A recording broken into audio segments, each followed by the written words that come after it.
ఇతడు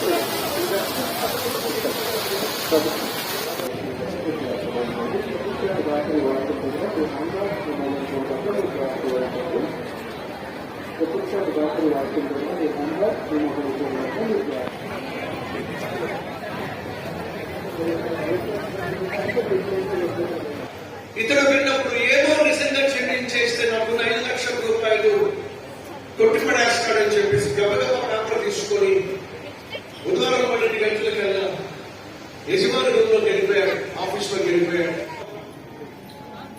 రాసి ఇచ్చినట్లయితే ఆయన క్షమించడం పక్కన పెట్టండి, మనమందరూ అండంగా బుక్ అయిపోతాం అని ఎవరో ఒకరు పనికి వార్త సృష్టించాడు. ఒకవేళ మీరే కనుక కంపెనీలో ఉన్నట్లయితే ఏం చేస్తారు? యజమాని ప్రేమను అర్థం చేసుకుని అతడు పంపించిన సువర్తమానాన్ని అంగీకరిస్తారా? లేక ఎవరో పనికి మాలిన వాడు ఒకవేళ మనం నిజంగానే రాసి క్షమాపణ పత్రమో లేకపోతే ఎప్పుడు తెలుసని చెప్పినటువంటి పత్రమో మనం రాసిచ్చినట్లయితే దొరికిపోతామని అనవసరంగా అన్నటువంటి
ఫోటో తీసుకున్నాడు చెప్పు.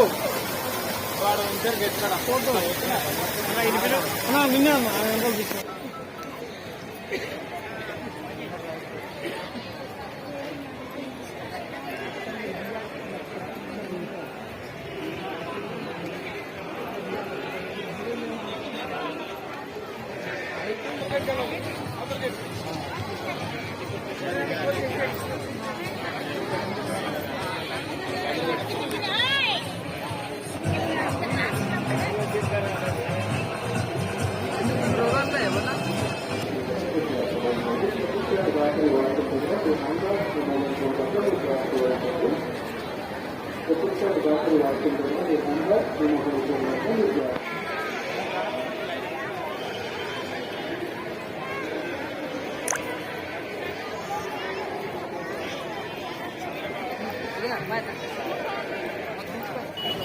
పార్కింగ్ లోనే మీరు పికప్ చేసుకొని రోడ్డు మధ్య ఎవరైనా అడ్డుగా నిలబడద్దు. బైక్ లో కార్ లో వచ్చిన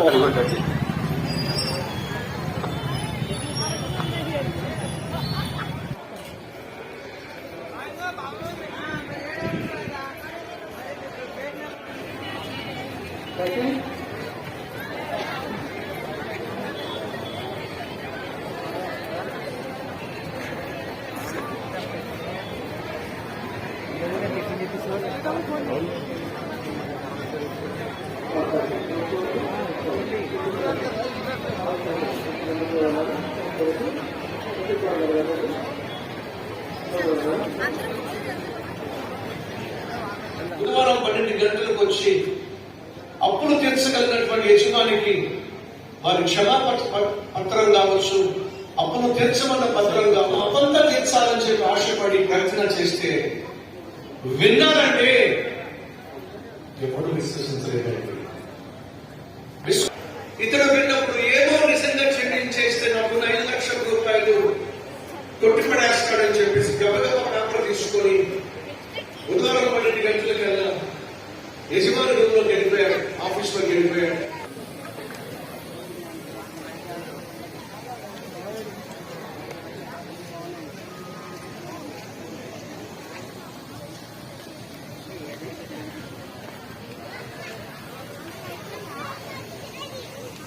వాళ్ళు